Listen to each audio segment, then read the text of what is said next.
To our guest speaker, we look forward to insight and contribution today as we continue to work together and to develop and strengthen the livelihood program that will shape our future.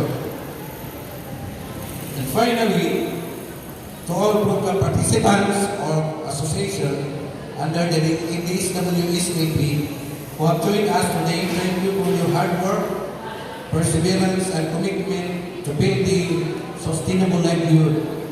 This summit is a testament for your dedication and the transformative power of collaboration. Ladies and gentlemen, we are today because of the collective efforts of each one of you, your passion, your commitment, and shared vision are to make these programs meaningful and impactful in the lives of our community. This time, I will introduce the program participants or association who joined us today. So, akong tawagon, start. Initawag na ko, o nito ko. So, una, ang Amauba Association. Ang ilang product, Pro and Product and Rock. And then, ASIN SNC Association from Barangay Matapay, Right Fish. And then, our brothers and sisters from Muslim communities, Muslim community SNP, assorted products and assorted accessories. Muslim community building SNPE, and then Muslim financing SNPE, assorted and accessories products. Cacao Ingredient Association, Eggs and Vegetables. Itonpan Agri-Traders Association, Agri-Meat Supplies and Gasan. Malagog Ingredient Association, Fishing Egg Products. Cebu Tehiro Women's Association, Eggs and Vegetables. Bugang Women's Association, Junior Merchandise and Vegetables. Itonpan Women's Association, Eggs, Vegetable and Crops. Cacao Farmers Association, Tungo Products. Punto Livelihood Association, Binuritang Resource Tumo, Pulburon, Miki. Tehiro Rice Farmers Association, Bugasan and Vegetables.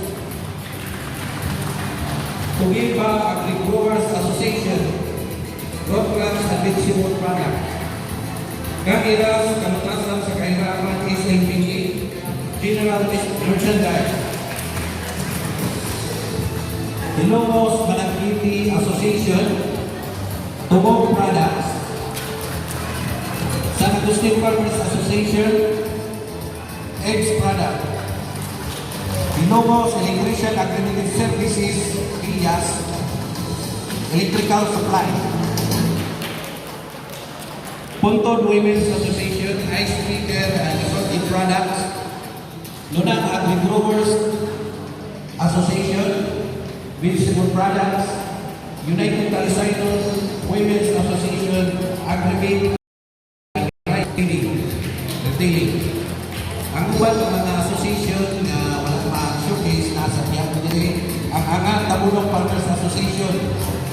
So wala makalikson kaya nagko na mga nilang baboy, hinabot ang tingting.